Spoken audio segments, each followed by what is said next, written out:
Welcome to AI PHYSEC Today, the physical security industry's first podcast dedicated to covering the mysteries and opportunities around AI. I'm your host, Don Marone, and I'm really excited for this episode's guest, where we talk about whether or not the physical security industry is ready for AI.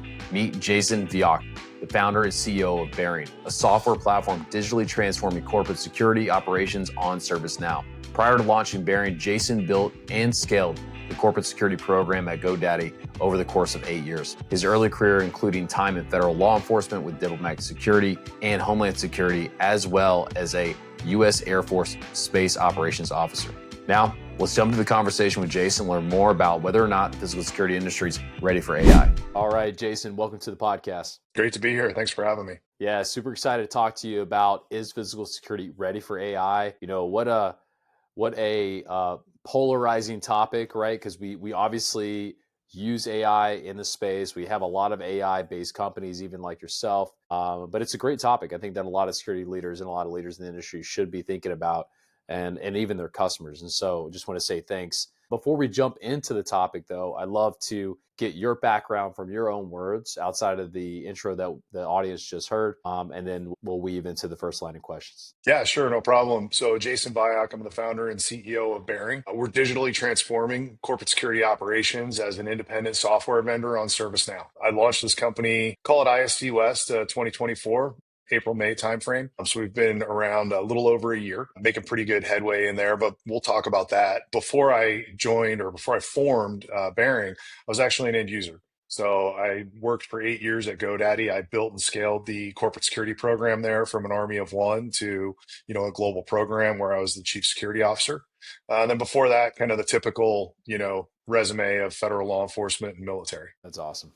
Yeah, a lot of good practical experience you're going to bring to the table, or you're bringing to the table, not only this discussion, but just generally for your business. So just excited to have you on from that basis alone, rather than the hypothetical, theoretical, coming from manufacturer to manufacturer. It's like, hey, I've been there, done that, seen that, and here's an actual problem we're solving that we're seeing out in the wild. So, well, that's, I think that's the key thing, not to just dive right into it, but, a lot of platforms, a lot of software out there, you get a technologist that has an idea and they build something really cool. And then they have to go in search of a problem. And we started, because we're built on ServiceNow, we started with technology that already exists, that's already really good at workflow automation, at infrastructure at scale, at AI today. What we did was we just took all these problems that we have every single day as security leaders and security practitioners and used the power of ServiceNow to solve them. And we're going to talk about the fun stuff today, right? We're going to talk about agentic AI. We're going to talk about orchestrated solutions. We're going to talk about all these wonderful things. But in order to get there, you have to have the data. And in order to get the data, you have to have the infrastructure. And really, it's that workflow automation that our customers and our prospects are loving early, because it's the blocking and tackling. It's the things that I do 1,000 times a year that takes 15, 20, 30 minutes that all of a sudden can poof go away. And I think that's where it gets, it's the most fun, because we aren't trying to build something cool and find the problem to solve. We started with the problem. And now we're just applying really good technology to those problems. And, as we'll talk about, I'm sure those problems aren't limitless, but they're definitely plentiful. So it's a target-rich environment. Plentiful enough to get a big pipeline and grow an awesome company, aka your company. So let's set the stage a little bit around the topic that we have today, specifically around what readiness really means.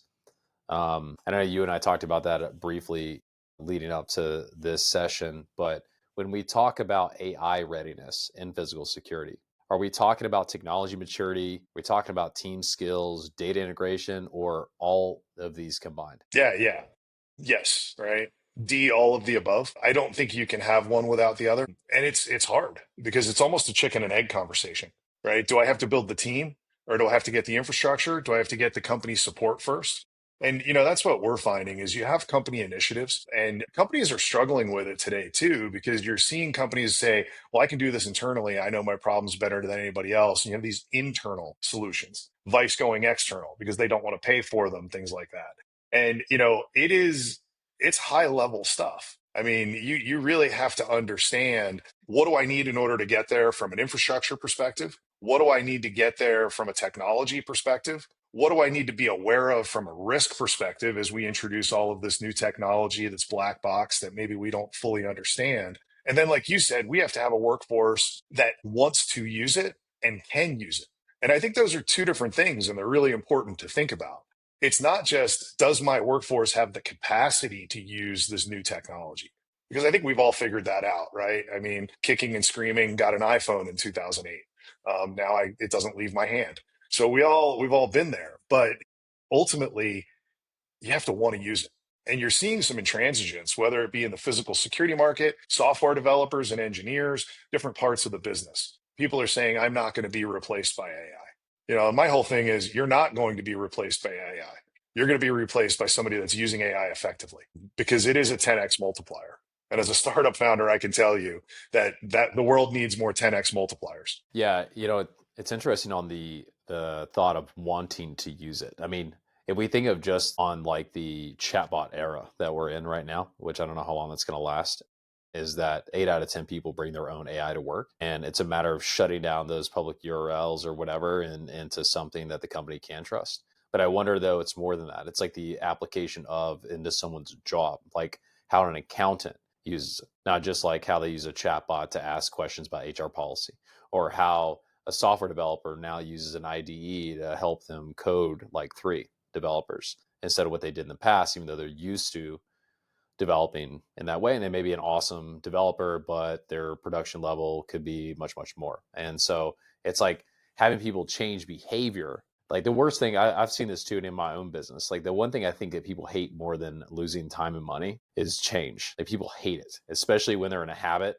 It doesn't matter how good it is. And you know this from like an end user side, probably. It's like you have salespeople that say, I could save you, Jason, like $1 million, and you're like, yeah, bro, but I got to do all of this other stuff to get there. And I don't have the time or the interest or the want to do it. Like how do you think people battle that dilemma?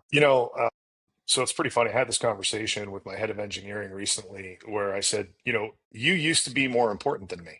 But I think the paradigm has shifted to the point where now I may be more important than that engineer, right? Because you go back 10 years ago, I had an idea. I would have to go find an engineer because there was absolutely no way I could get anywhere close to something. Now, I'm not saying I can bullet, computer science is a skill set and it's a discipline that's needed. But some of the code isn't necessarily all about pounding a keyboard anymore. It's about architecture, those kinds of things. And so really what it comes down to is natural curiosity. So like when I hire, I think about this every single day. I ask people, how are you using AI? Not in your work life, but in your personal life. And I'll give you an example. I was mentoring, a recently separated Marine. So a guy that did, a couple of enlisted hitches. He's getting out. He's thinking about what's next. And, he's thinking about jobs, right? Because that's the way we're all wired. Like, what's the next job? And I said, time out, man. Get into Chat GPT and just say, I'm leaving the Marine Corps. During the course of my career, here were the things that I enjoyed personally and professionally. Here's what I was good at. Here's where I had weaknesses. As I transition to the private sector, give me 10 jobs I never thought of that I might be good at and interested in based on all that. And then once you do that, then you say, okay, where are the gaps? Here's my resume. Where are the gaps in my resume? Okay. Oh, now where are the most likely places I could apply to start that career? What are the 10 most likely questions I'm going to get from an interviewer about that career once I get in the door? And what that shows is that's the human. And that's where AI comes in, right? We all think AI is going to, solve all the problems.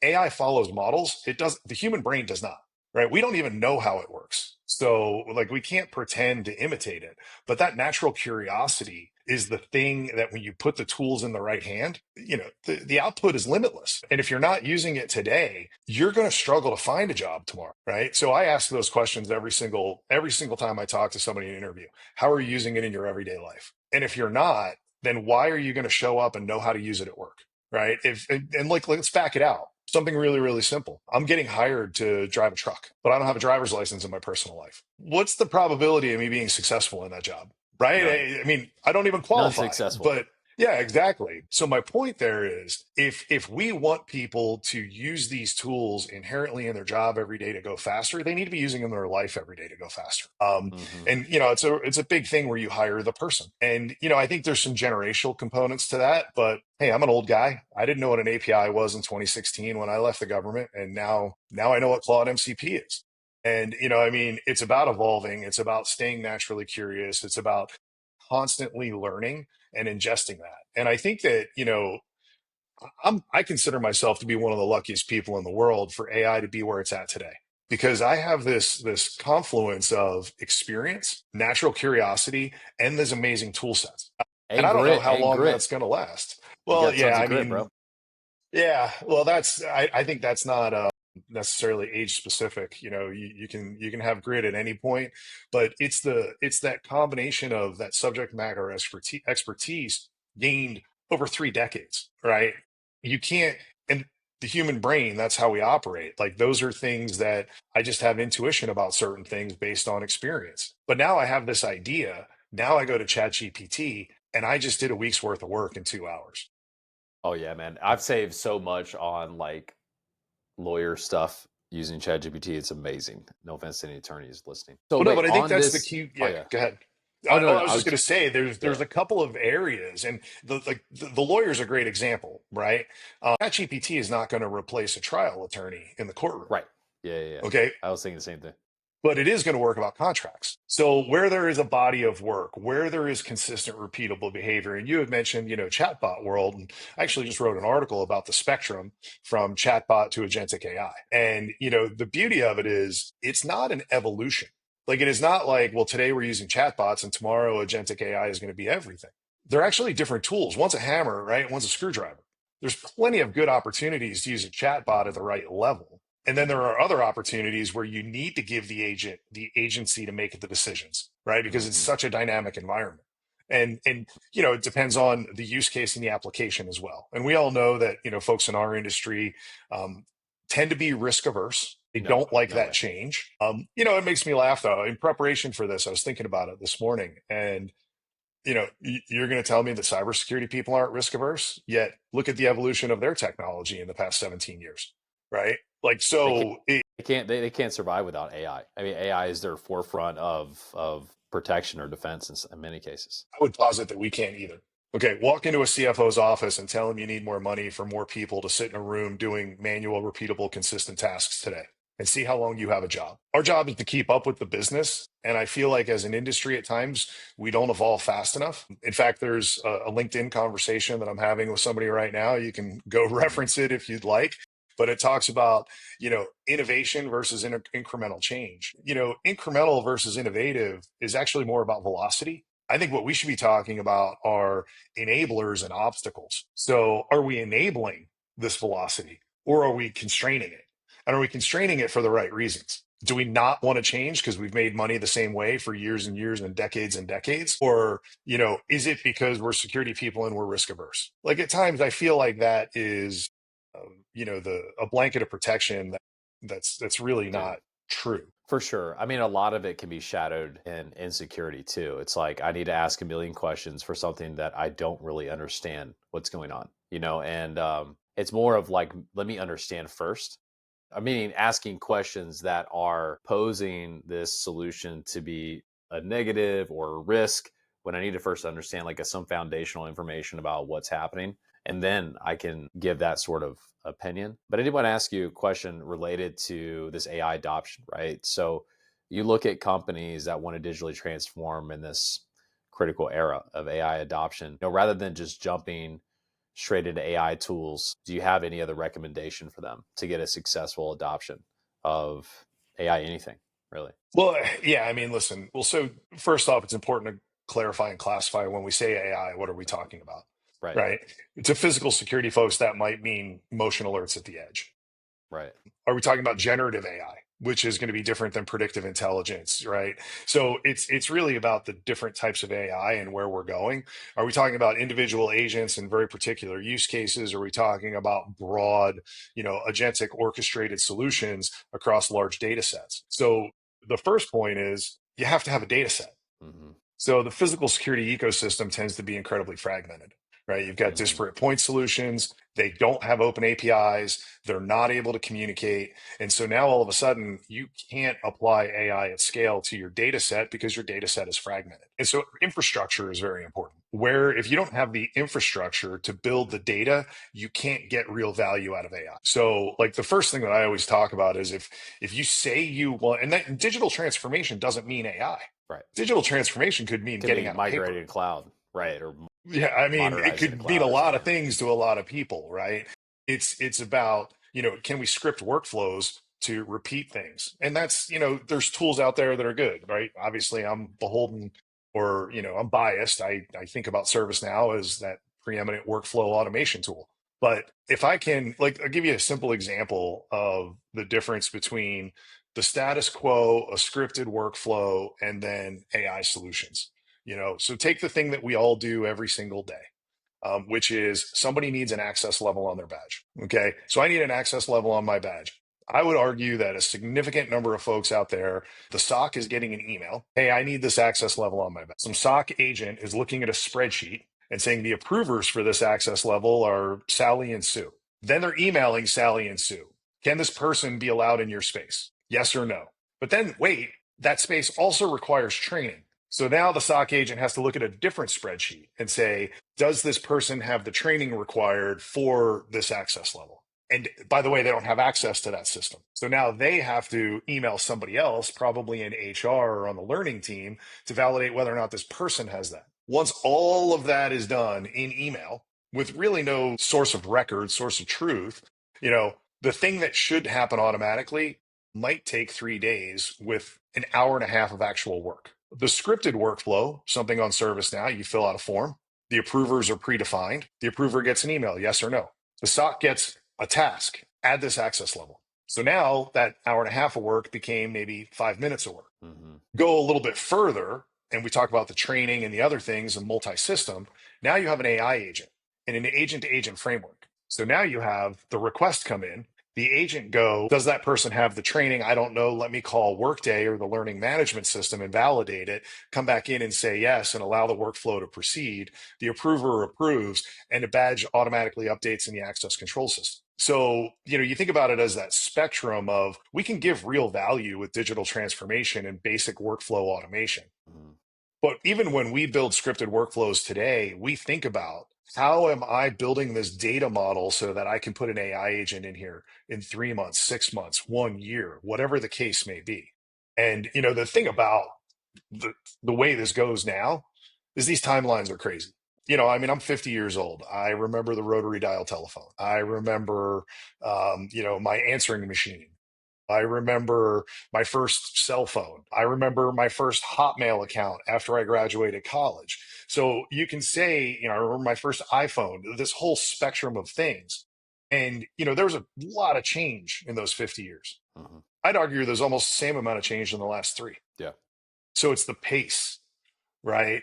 And that's why I do think that the pace has never been seen before. So the Mm-hmm. way that we've gotten used to technology in the past, and I think I shared this with you, but if you know who Mark Andreessen is, A16, he invented what is it, Netscape, right? The browser. But he's a big VC guy. I was listening to him give a talk, and he said, "Go back and read the newspapers from the bicycle came out. Everybody thought the sky was falling, the world was going to change. Like the world could not go on with this new technology because it's going to change everything."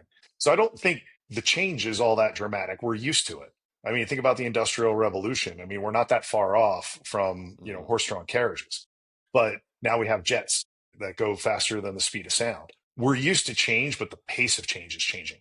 And that pace is where I really do think that it's dangerous for the physical Mm-hmm. security industry to not evolve much, much faster than they're currently doing. I love that you said that because I've had that on my mind for a while now. There was a 2.5 hour podcast I'd listened to, and they had a two different types of mindsets of people and a moderator in the middle. And the mindset of one left, they had a machinist that was all about AI, and then to the other right, they had a humanist that was all about humanity. And that humanist was an evolutionary theorist, and he made a statement that he doesn't believe that humanity is ready for the accelerated change or exponential growth that AI is having, and it can and going to continue to have, especially as it does its own research and grows. And use it in the example of 1,000 years ago, the fisherman raised his son to be a fisherman, and that same world that his son grew up in, is the same when he became a man. Right, the son became a man, is the same world that he grew up in. Everybody wore flip flops. He was probably working on the same dirt road, probably fishing in the same river, right? You know, you go in a world today, every 5 years, it's probably going to look like a different situation. And Yeah, that's a lot, you know? I think you just said what I just said a different way, though. Hmm. That fisherman's son didn't fish the same way as his father. He improved upon it. That's what we do generationally, right?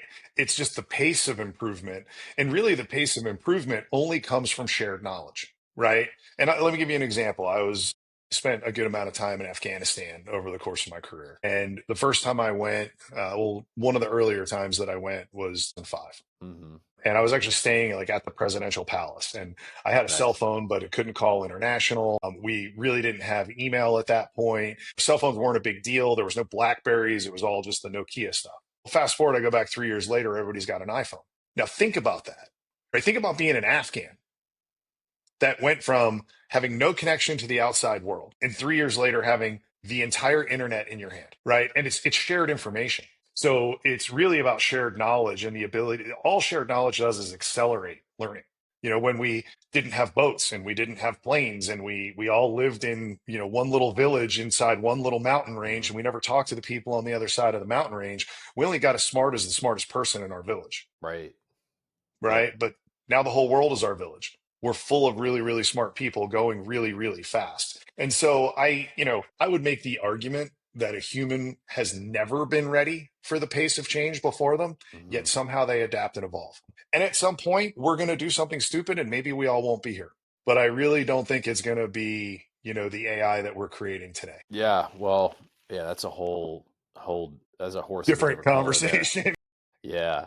But no, it's definitely a fun one. Definitely a beer or something at GSX. But you actually hit on the example you gave around automating the whole getting approval on like the pack side, the physical access control system side. Actually hit on the whole next section, I think, which was going from manual to digital to intelligent.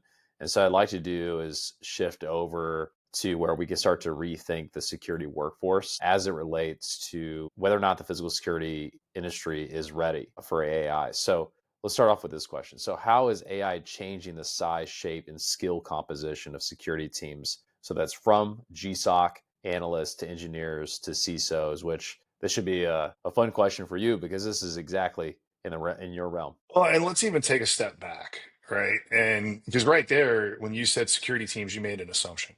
You said physical security. You said it without saying, right? Because you I said jumped in. GSOCs and Yeah. CSOs. So, Yep. Hmm. I had the benefit Could be for, cyber also. well, but thanks to a really progressive CISO at GoDaddy that I reported to, for about 3.5 years, I had the ability to run a converged physical cyber team. And so here's my take on this, right?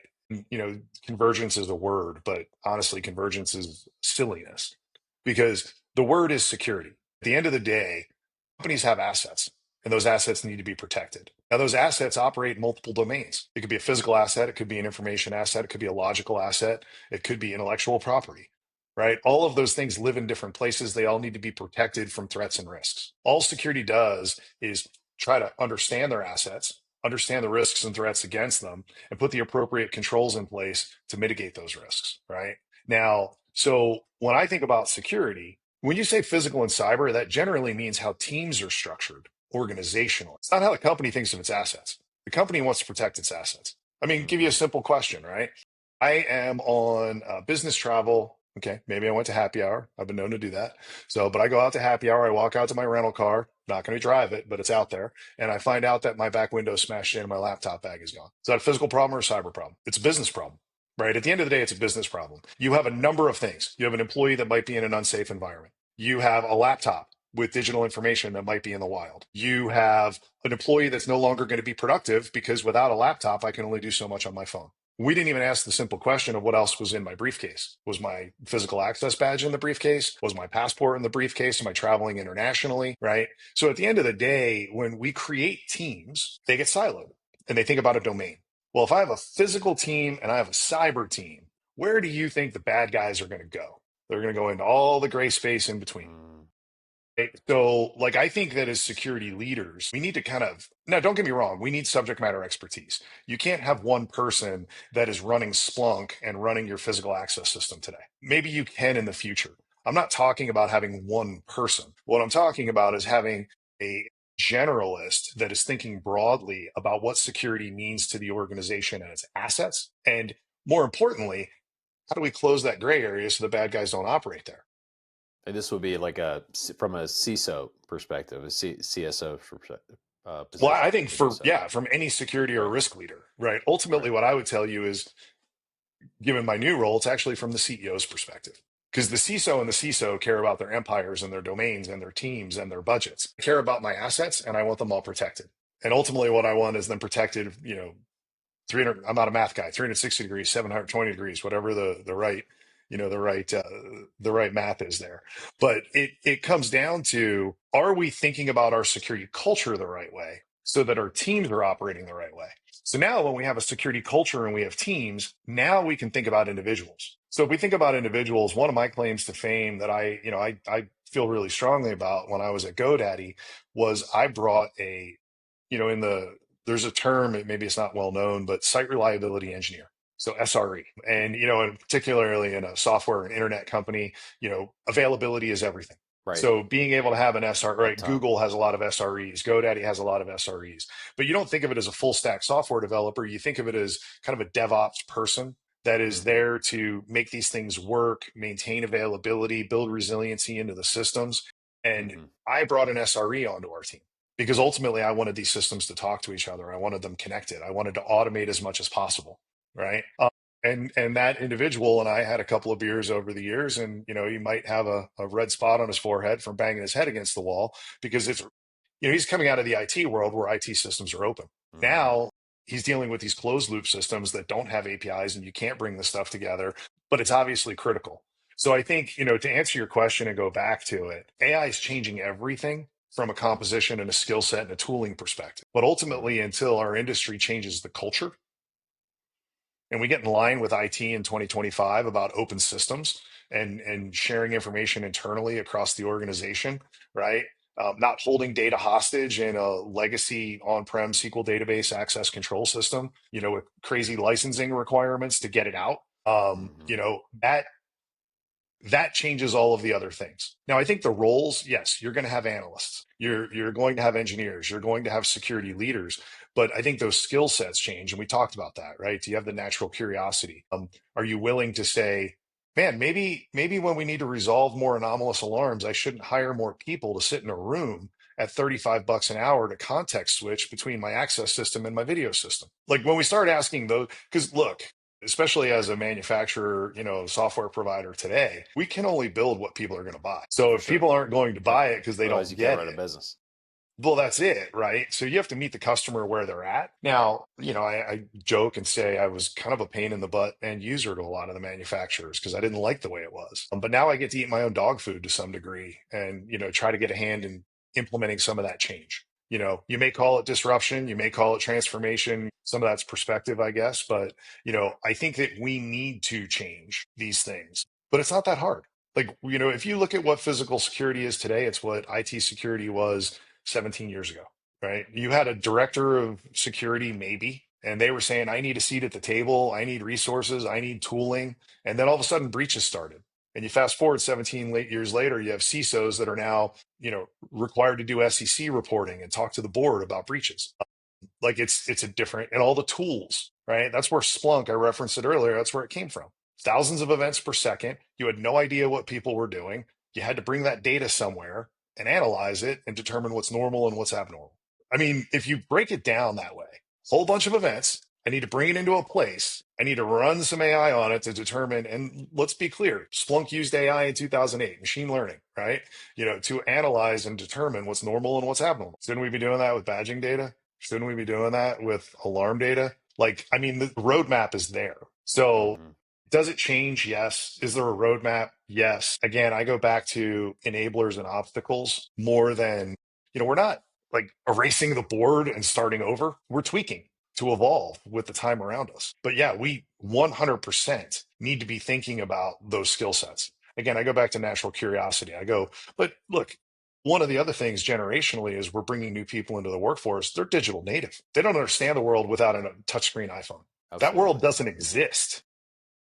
Could you imagine them doing a thick client on a legacy access control system on a desktop? Dude. It's responding to awful. alarms. It's awful. I Like, posted something on social a couple months back where it was showing like a Windows 98 screen. I'm like, believe it or not, there are still manufacturers that builds and maintain software that look like this. And I'm like, this is pretty bad. But it is what it is. I mean, I love what you're saying. I mean, a lot of it I've heard of breaking down silos and maintaining convergence, or there has to be some sort of symbiosis, if you will, between cyber and physical, and it's a business problem, not this or that. And the industry has created those by way of limiting tech, but hopefully AI and even solutions like Bearing can help bridge that gap. That's the thought. So let me ask you a question. So when we think about new capabilities, what are the new capabilities that augmented or AI augmented security professionals need that today's teams may not have? yeah, like all of them. I think, and I think part of the problem too is they may have them, but they're not under the proper controls. Mm-hmm. What it's one of the biggest risks. Some security Mm-hmm. person in a SOC using their personal chat GPT to input company information to go faster. So I think that, look, I'm all about evolving this industry and it does need to be done responsibly. So I think that, capabilities often come around. When we say capabilities, we sometimes think about technology, but not every problem needs a technology solution. Sometimes it's governance and process. So, what I think we need to do is if we're going to be an AI native industry moving forward, then we need to understand it a little bit better, right? So we need to grow the learning, and I think that kind of leads into the next question a little bit. Who's responsible for that? Is that an individual that has to learn it? Does the company train it? Does the security organization bring it in? How do we put controls around the use of these things, right? When can we use them? When can we not use them? But I always think to parallels. So I'll give you an example, right? We did a lot of threat assessments, my prior role, and there's tools out there, like the investigative databases. But you're only supposed to use those investigative databases within certain contexts and use cases, right? When you meet certain criteria. So you put controls in place and governance. So you have a process and you say, we had this wonderful tool, but we can only use it when we hit these criteria and we had these answers to these questions and it merited the use of this tool. AI is no different. It's just another tool, right? So do we have the clear-cut use case for how we want to use it? Do we have the controls in place so that we can use it responsibly and effectively? And that's both within the team as well as at the company level. It's pretty painful to get AI into a lot of companies today because they're going to have an AI privacy attorney. They have InfoSec reviews. You have to talk about biases and training models, and are you using their production data to train your own models? Not to make this into a massive pitch for Bearing here, but that's one of our value props is we're using AI on ServiceNow. The business has already approved it. So we're not saying, hey, use our models. Jason didn't create them. Jason created the use cases for the agents to orchestrate. Jason didn't do it at all, right? Jason's team did it and we did it as a group. But ultimately, it's by doing it on ServiceNow, you bypass a lot of those issues that I just talked about with the responsibility component. And so how do you get it into your hands faster? Which again comes down to tooling. But I get it, there's lots of good tools on the market and everybody wants to be AI native, but that sometimes introduces friction into the sales process. Now it's that much harder to get through those InfoSec reviews and privacy reviews. So I think that, capabilities that I go back to it, it's natural curiosity and the ability to get on YouTube. Like it's that easy today. And the way that I always think about this is I don't find tech, you see this sometimes in the marketplace, right? You'll see Mm-hmm. security teams going, I need this tool. Well, why? Well, because we're a security team and that tool does this thing. And I always start with, well, what problem are you solving? If you don't have a starting point and an ending point with a process in between it, with metrics to evaluate the efficiency of that process, you actually don't need any tools. Tools only make processes go better, and processes can only be measured when you have starting points and ending points. So tools are wonderful, but tools are solutions to problems. Sure. Yeah, and I'm always surprised how people, I think that they start with trying to solve a problem, but eventually they find their way into drifting away from the problem that they're solving and then have to have someone in leadership show up and say, "Hey, opens the boardroom. What problem are we solving?" And they're like, "Oh, thank you. What a leadership capability that is." It's like, no, it's just like staying focused. A lot I've seen that too with product development, right? Like you start off by solving something very clear, and then you drift into a direction that's not where you were, and you just got to stay on track.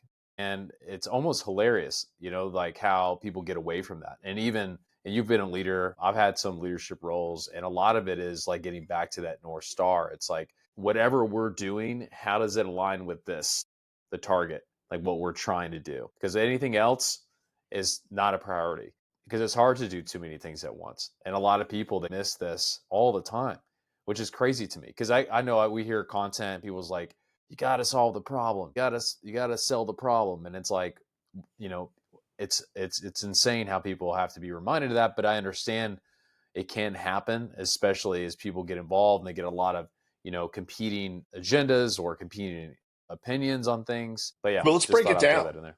right? Like, let's break it down really specifically. So we'll go back to the basic example that we used of this badge access request, right?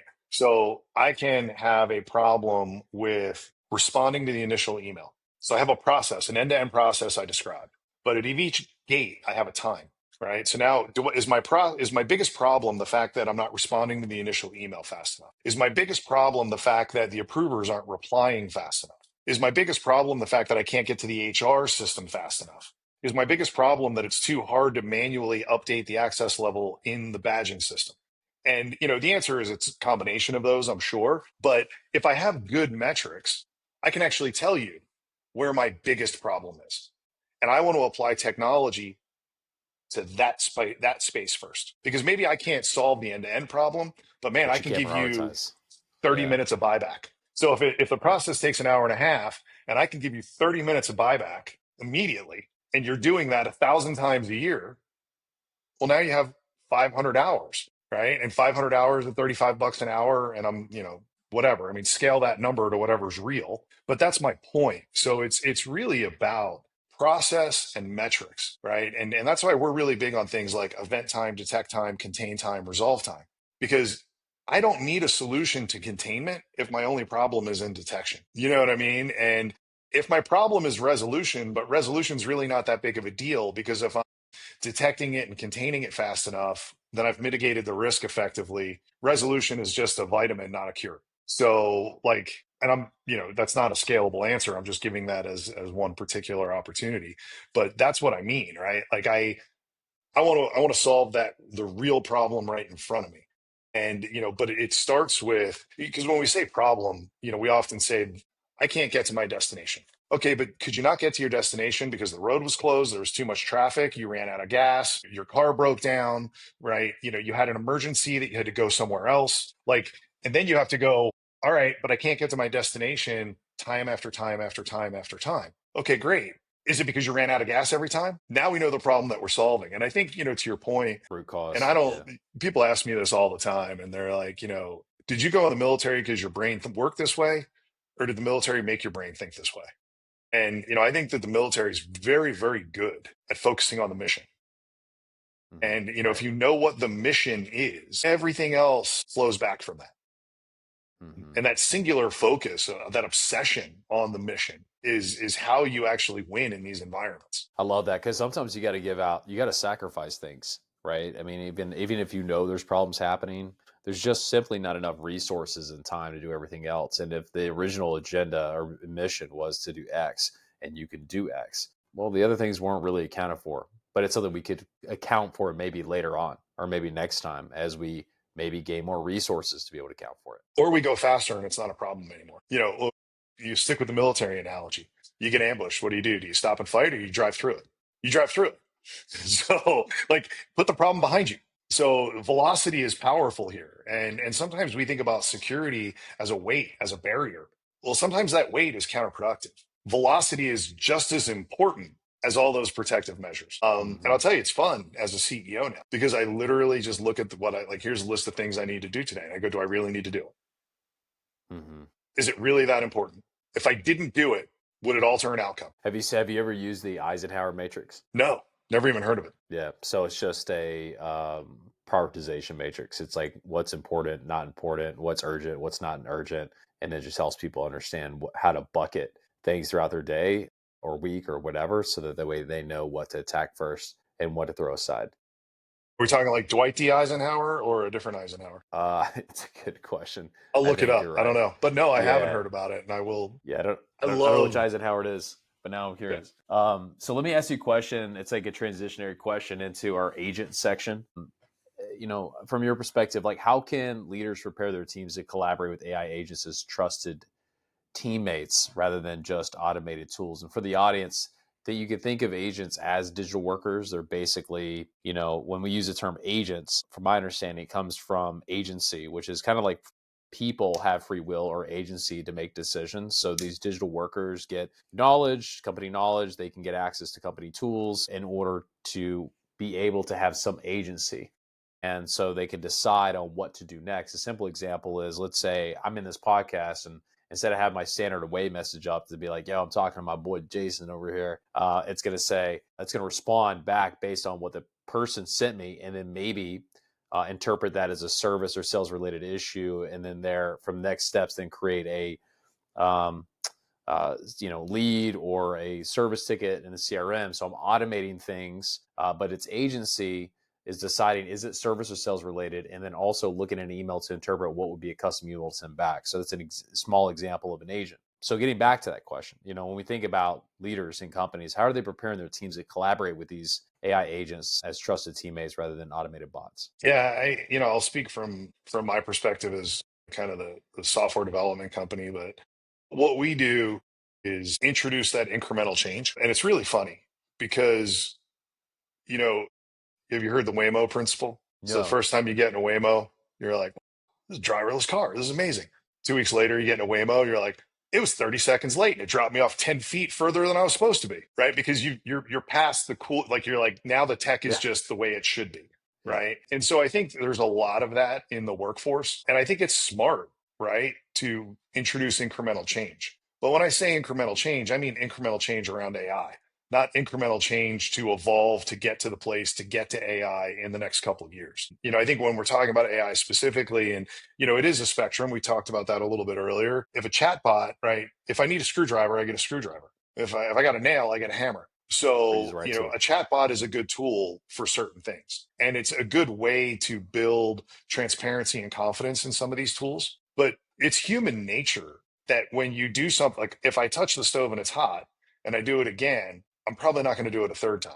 But when I drink the cold drink on a hot day and it tastes good, the next time I have a hot day, I'm going to want the cold drink again, right? It's just Mm-hmm. reinforcement behavior. So Mm-hmm. the more that I do it, the more that I get used to it, the more that I trust it, human nature is going to be, why am I still doing this? Why isn't it doing it for me? And then it evolves, right? And I think that that's a natural, and I think it's a very healthy progression. Particularly with some of these things, and you mentioned agency, when we're giving authority, the ability to do something within a set amount of guardrails with limited oversight, but much like the human brain, not really knowing how it's going to work. Right. When we build AI agents at Bearing, we run them. They don't always perform the exact same way every single time, particularly in the beginning. Right. Mm-hmm. So, like, I think there is a really good opportunity to trust but verify. And go back to the metrics that we talked about. If we have metrics around problems and we have primary pain points, let's apply an agent to the primary pain point first. But now we have a very limited scope. You remove variables. So if we go back to the same thing and we don't have the individual metrics, right? Now we have this end-to-end process and we introduce an agent, series of agents to do it all. And it doesn't work. I'm not sure where it breaks down. If I introduce one agent into one piece of that chain and I get comfortable there and I see it work, then I can introduce another agent to another one. Then I can orchestrate those two to work together. Then I can introduce a third, and then I can add that to the orchestration. So I think there is a trust but verify bake-in process to a lot of these things, and it starts with, look, it pays to be a winner in this world. So at the end of the day, like, use it, go, wow, this has value. You don't go do something and it provide value to you and go, man, I never want to do that again. That's not how it works, right? But I think so. So let's go back to part of the question then. Like, why does it matter for security teams? Who trains people? Who's responsible for this? I think it really comes down to use case. Everything comes down. You can use AI. The opportunities are limitless. But if I were a security leader and I wanted to implement AI effectively, I would have very strict use cases with very clear-cut guidelines, and then have people get comfortable with those use cases. Right? I have a starting point. I have an ending point. I'm getting there faster now with this tool. I can generally understand how it's working. That's a consistent, repeatable behavior that scales over time. And that's how you go from a chatbot to an agentic solution. Just like how you go from thinking Waymo is crazy awesome to, oh my gosh, this technology isn't working very good. I mean, think about the person that flew on the first jet plane. Oh my gosh, this was fast. Well, now I fly to Dulles and it's 5 hours. I'm like, oh, this flight took forever. You know what I mean? Like, it's human nature. Like, it is how it works, and that's why I just don't think AI is all that different. I think it's exponential in terms of the power. Don't get me wrong, Mm-hmm. Mm-hmm. but it is a change. We've dealt with Mm-hmm. change since the first human, right? Like, we just learn our way into things. And yeah, guess what? Sometimes we learn our way in the hard way. We make mistakes. One thing that may have changed in over time that may have not gotten better is the distance between seats in an airplane. I'm pretty sure they've gotten smaller over time. Well, so check this out. Yeah. I forget the name of the company, Yeah. but there is a podcast that I heard. So I listened to a podcast called, not just yours, but I listened to a podcast, Logan Bartlett, who's a VC out of New York. And I forget the name of the company, but there is a company that is bringing back supersonic air travel. Well, that's the one with the plane that has a point, the sharp point, right? Yeah. Well, and one of the things though, there was a really interesting, and this goes to, I think about this from a software perspective around user interface, user experience type stuff. Did you realize that aircraft bodies and aircraft interiors were not built together? Meaning there's an aircraft body and then they created an interior. So if you've ever flown, an economy on an airplane, sometimes you have a window and sometimes you have half a window. So they build them It's because the separate. windows and the seats don't line up because they're not designed to be together. And so what ended up happening is this other company that's bringing back supersonic air travel connected the design of the aircraft on the exterior and the interior, and it became that unified experience. But I digress. This was really just to answer your thing about seats getting smaller. But it took one company to go. I mean, look, I've been flying on airplanes 40 something years. I had no idea that the interior and the exterior weren't aligned from a design perspective. Oh my gosh. So getting back to this topic around trusting agents, one of the things I've been thinking about a lot lately is evals or evaluations. Because, if the agents are going to do their thing and they give me the outcome, and this is some of what you were saying earlier, but I want to bring it into terms that I think about a lot is, okay, so let's say it creates leads and it goes and creates the lead. Great. Well, if there's no evals or no evaluation metrics or any information to tell me how it does that, then it does become a black box. Yes, it gives me my outcome, but a lot of what people want is they want to evaluate it. And like you give some examples earlier, if it does really good, I want to know how it does it. If it doesn't do so good, I want to know why, and I want to improve on it. So, yeah, I'll disagree with that statement a little bit. fair enough. I don't know if it does good that people want to know how. They just want it to happen more. Again, it pays to be a winner. At the end of the day, I'm an Eagles fan, but why did the Kansas City Chiefs win so much? Was it because of Patrick Mahomes, Andy Reid? Like, yes, it pays to be a winner, right? At the end of the day, people just want winners. And so I think when the AI does what you expect it to do and you gain that confidence, you're less likely to think about how it all works. It might be kind of the joy and wonderment of it versus this thing isn't working, we have to fix it, right? A lot of us are inherently problem solvers. So when there's no problem to be solved, we move past it. But so I would argue that when it works, it works. We're less likely to worry about it. But I think the key is, and this is very common in AI, right? You have different types of training models, and you have human involved, you have non-human involved, right? And so that machine learning feedback where you have the human in the loop going, no, that's wrong, this is right, right? I mean, just go sit there and look at 1,000 pictures of a cow. Like, is it a cow? Is it not a cow? Does it, right? That's what it is. Like, so there is a feedback loop inherent in AI. And, I think that's where, as a leader, even if you don't understand how the flux capacitors, and the gigawatts work, you have to be able to understand that I need to understand how they train this, right? If I hired a new guard from a third-party guard force, I would ask them to tell me what their training regimen is. Well, when I have an AI agent, I have to know how that AI agent was trained. What's lucky is like what we do on ServiceNow with AI Agent Studio is you put in the actions that you want it to take, and then it gives you a response at every level. So if I wanted to go detect something, it says, I am being charged to do the following using the following resources. I evaluated this, and here is my response. And so as I look at that level and I go, Yeah, that's exactly what I would do as a human. And remember, the agent is only using documentation, the guardrails that the Mm-hmm. human gave it. So Mm-hmm. we built AI agents that do detection of workplace violence indicators in B2C spaces, Mm-hmm. right? Like thinking of CRM. And, I uploaded the NTAC report from the Secret Service and the FBI active shooter report with 20 plus years of data on the Mm-hmm. breakdown of who does the shootings and why. Then I Mm-hmm. wrote articles about, you can, if you're an ATAP person, I'm a huge fan of ATAP, you can upload a CTM manual, right? Mm-hmm. There's a gentleman, I forget his name off the top of my head, but he's big on LinkedIn, and he's thinking a lot about like AI for threat assessment. Right. So he's got a lot of really good documentation. And, if you're a subject matter expert, you write that documentation and that's all you expose the agent to. Now the agent's only doing what you told it to do within the guardrails that Mm-hmm. you told it to do it. And you've Mm-hmm. tested it enough times that you're comfortable with the output.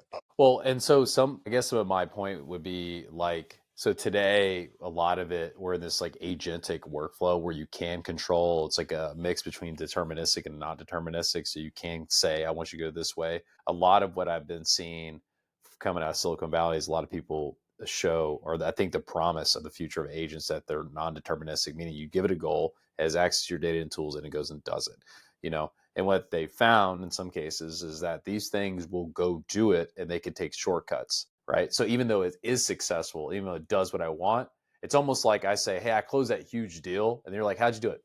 Don't worry about it. I closed the deal. Who'd you kill? Who'd you sleep with? Like, what did you do to help me out? Right. I want to learn how we can be better. But the other thing, and I think this kind of starts to transition us in towards the end, as around KPIs, right? Like to me, and at least from a utility agent standpoint, which is the agent just has like a singular existence of why it's there. It does one thing automated really, really well, is it has a KPI. So you mentioned the workplace violence KPI, which I think is pretty interesting. What other KPIs or metrics should these security leaders track to measure AI's impact? Let's say from our operational efficiency standpoint, risk reduction, or business value that you've seen, Well, or maybe we can expand more on that one KPI you talked about. but I feel like, so an agent is a tool to be better Mm-hmm. at a process. Mm-hmm.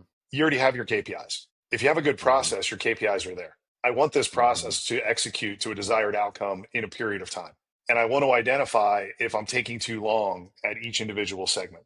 Mm. As long So, as it's executing the process as it should, it's already meeting the KPIs. well, is it Or right? Are yeah. you getting faster?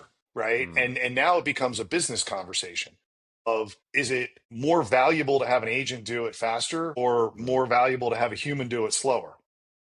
Mm-hmm. Hammer versus screwdriver. Okay. I don't Mm-hmm. need agentic solutions for everything.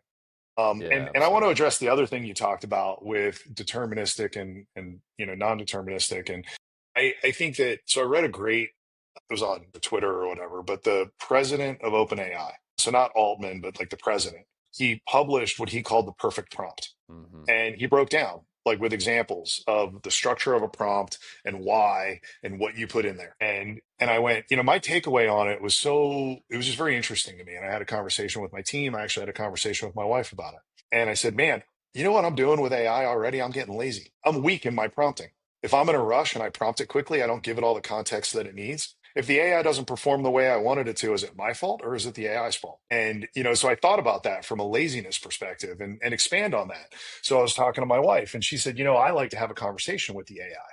And there's no wrong answers here. I'm not saying my wife's right or wrong, right? Because she's never wrong. But the reality is, she said, well, I like to have a conversation with my AI. And I was like, Mm-hmm. okay, well, explain that. She goes, well, I'll say, I want to buy a new car. What should I buy? And I went, huh.